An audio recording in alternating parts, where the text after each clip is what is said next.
C'est un Damso complètement métamorphosé qui est arrivé à Paris ce samedi 2 mars 2024. Ses fanatiques se posent de nombreuses questions sur ce nouveau look.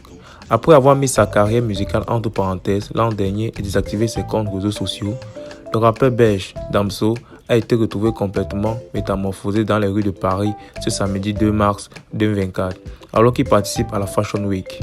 À seulement 30 ans, le belge Damso s'est imposé comme une des figures incontournables du rap francophone.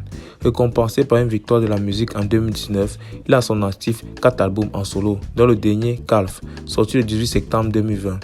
Réédité le 29 avril 2021 sous le nom de Calf Infinity et le 28 octobre 2023 en Calf Live, sous le label 34 centimes, label indépendant du rappeur. Certifié triple disque de platine en Belgique, pour les plus curieux d'entre vous, voici 7 choses que vous ne saviez peut-être pas sur l'artiste.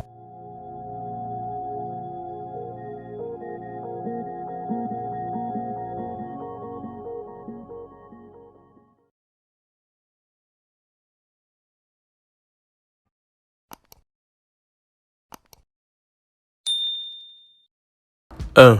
Il a fui la guerre avec sa famille. William Kalumbi, alias Damso, est né en 1992 à Kinshasa, en République démocratique du Congo. Sa jeunesse est perturbée par la guerre qui fait rage dans son pays. À partir de ses 6 ans, son père est cardiologue et sa mère sociologue. Mais avec la guerre, ils vont tout perdre. Au début des années 2000, il quitte le Congo pour la Belgique. Damso s'installe alors avec sa famille à Montorgis, un quartier d'Ixelles, commune de Bruxelles. Sa condition de vie va drastiquement changer. La guerre n'est plus là, mais le regard des autres est omniprésent. 2. Son premier groupe s'appelait OPG. Damso commence à rapper à l'âge de 13 ans, influencé par ses frères qui lui font découvrir le rap américain. En 2006, il monte un groupe avec son ami d'enfance, Dolpha. Il l'appelle OPG pour Original Player Gangsta. Quelques temps plus tard, le groupe s'agrandit avec les rappeurs Hex, Duke et Leon Brown. Au début des années 2010, le collectif OPG se professionnalise et sort sa première mixtape, MMX3. C'est peut-être d'ailleurs de là que vient la passion de dance pour les alphabets antiques. 3. Il a vécu quelques temps dans la rue. Pendant son adolescence, Damso a de bons résultats scolaires, mais il n'aime pas les études. Il s'inscrit à la fac en marketing et psychologie, mais abandonne assez vite les bancs de l'école. Il préfère les cabines d'enregistrement de studio. Quand son père découvre qu'il déserte la fac, il décide de le renvoyer au Congo, dans une école plus stricte pour apprendre la comptabilité. Damso est alors de retour en RDC, mais le décalage est beaucoup trop grand et la compta ne le passionne pas. Il ne se voit pas terminer dans un bureau pour le reste de sa vie. Il rentre alors à Bruxelles, mais sans le soutien de sa famille. Il est livré à lui-même, habitant dans les squats, traînant à la rue d'Achod, célèbre pour sa vie nocturne et commettant même quelques petits trafics pour survivre. C'est en gros ce qu'on attend d'un morceau comme Une âme pour deux. Mais Damso ne lâche pas l'affaire. Il passe son temps en studio pour enregistrer dans les salles d'attente de Pôle emploi pour écrire. Il met tout l'argent qu'il trouve et l'énergie qui l'anime dans un seul but, percer dans la musique. 4. Il avait prévu Calf bien avant d'être connu. En 2014, Damso sort sa première mixtape, La Salle d'attente. Le succès n'est pas encore au rendez-vous. Juste après, il tease directement un nouveau projet, qui aime Like Follow, plus simplement Calf. Un album qui sortira seulement 5 ans plus tard. Damso a toujours dit qu'il avait déjà prévu les noms et les concepts de tous ses albums dès le lancement de sa carrière. C'est ainsi que, sur Ipséité, chaque morceau sera précédé d'une lettre de l'alphabet grec et on retrouve la suite de cet alphabet sur Calf Infinity, comme Damso l'avait prévu depuis le début. 5. Il a écrit pour Luan et Kenji Girac.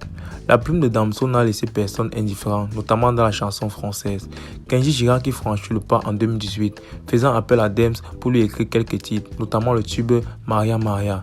Kenji dit avoir écrit quelques phrases un peu trop sulfureuses pour son jeune public, mais sinon il valait Damso, c'est un gitan. Plus récemment, c'est Luan qui a fait appel à Damso, notamment pour son tube Donne-moi ton cœur.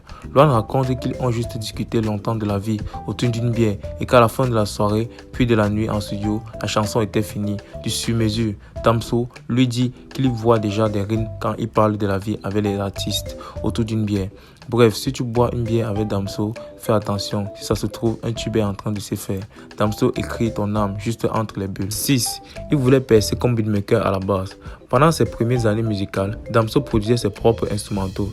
Il pensait même qu'il avait plus d'avenir en tant que beatmaker qu'en tant que rappeur, en plaçant des prods pour d'autres artistes. Vu que ses propres morceaux n'attiraient pas les foules à l'époque, depuis, Damso travaille avec de nombreux producteurs, mais il met toujours aussi sa touche personnelle.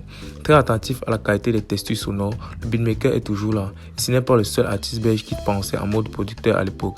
Hamza a lui aussi commencé à percer en tant que beatmaker au début de sa carrière. Il avait même produit pour OPG, le groupe de Damso, en 2014, la fameuse MX3. Ce n'est pas un hasard si les deux rappeurs ont collaboré de nombreuses fois. Sad, son couplet sur Mwakamonde existait déjà. Vous vous souvenez forcément de Mwakamonde, le tube de Kalash avec Damso qui a cassé tous les records. Si vous réécoutez son couplet, vous noterez des similitudes avec quelques rimes de son morceau Vagabond, sorti sur son tout premier projet à la salle d'attente. Damso s'est réutilisé ses meilleures rimes à bon escient. Et comme ça, le monde entier aura écouté un petit bout de salle d'attente. Damso est pour les circuits courts, rien ne se perd, tout se transforme jusqu'à l'infinité.